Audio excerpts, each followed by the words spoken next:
Hi, it's time for another math easy solution. Time to discuss further into integrals and work, and now go over some examples. I'll go over part 1 of the example series here.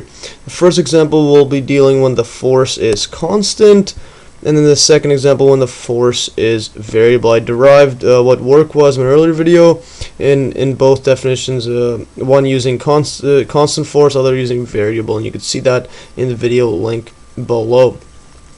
Basically, if we go example 1 first, how much work is done in lifting a 1.2 kilogram book off the floor to put it on a desk that is 0.7 meters high, and then use the fact that the acceleration due to gravity is g equals 9.8 meters per second squared.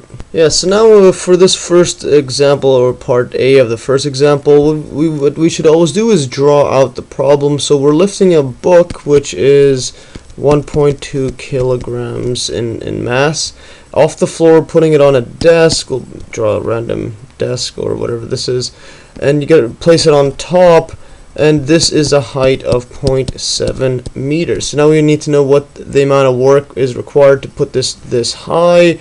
Well, the first thing we should do is draw what forces are acting upon this book. So and when we draw a book like this, basically, or just an object, we know that the only thing acting on it when you're lifting it is going to be force of gravity. And so basically, to overcome this, we need to apply a force that needs to well equal this force of gravity. So this is the force we're applying. So when we have this is a free body diagram. This is showing the forces. Well, the force required has to equal the force of gravity, and the force of gravity, that just equals to, well, that's the weight, and that also equals to mass times it by acceleration due to gravity, which is g. And in this case, we know that it weighs 1.2 kilogram, times it by the force of, the gravity, acceleration due to gravity, which is 9.8 meters per second squared. Now you plug this into the calculator, and you'll get 11.76 newtons, and then units for force is newtons right here. And now the amount of work required, like I showed in my earlier video, is the equation force times the distance that it traveled, which is 0.7 there. So the force is 11.76 newtons times it by 0.7 meters. Now plug this into the calculator, and you'll get roughly 8.2, and the units when it's a newton meter, that's just joules, or J right here, which is the unit for energy.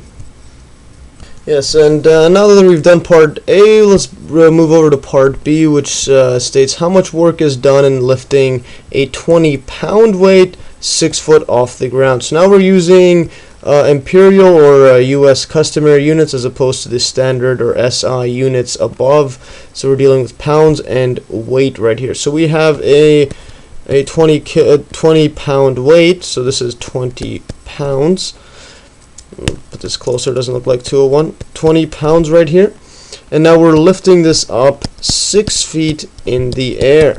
So again, if we were to draw the forces acting upon this, well, we know that the only force acting upon it is the force of gravity, which equals to the weight, and we know that, well, weight equals to, in this case, just 20 pounds.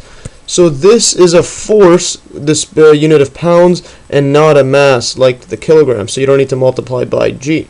So now in order to lift this, we need to apply a force that has to equal this opposite force, which is the force of gravity, or the weight. So this force needs to equal it. So F equals to F force of gravity equals, which is the weight, which equals 20 pounds. And now the amount of work is just going to be the same thing as like before. So force times it by distance traveled, which in this case equals 20 feet. So we go 20 pounds times it by 6 feet. And this equals to 120, and the units for this is the foot pound, which is the US customary unit for work or energy right here. So there is the foot pound. Yes, and that is the amount of work in US customary units required to lift this up. curve. Okay, so now in our next example, I'm going to go over when the force is variable and not constant, like in these previous examples where we're dealing with force of gravity. Basically, in this example, when a particle is located at a distance x feet from the origin, a force of x squared plus 2x pounds acts on it. How much work is done in moving it from x equals 1 to x equals 3. So in this example, just a hypothetical force acting upon it, which changes based on where the function is, and based on this function x squared plus 2x. So if we were to draw out this function, then x and y axis like that, x, y. So this one here, as you can see, it's always increasing, so it's going to be x squared plus 2x, which looks like a it's like increasing a lot like this, so it's going to look something like that right there. So that is our x squared plus 2x. So basically just going to be increasing it more and more. So if we were to move a particle from x equals 1 up to x equals 3 right here, so yeah, so if this, yes, basically this represents the force acting upon the object. For example, if we were dealing with, let's say, a vertical force, so this is our f of x, and in order to move it, we need to apply a force F. So our F has to equal to f of x in order to move it. So if this is the force acting upon it, in order to find the amount of work, like I showed in my earlier video, it's going to be the area under this entire curve right here.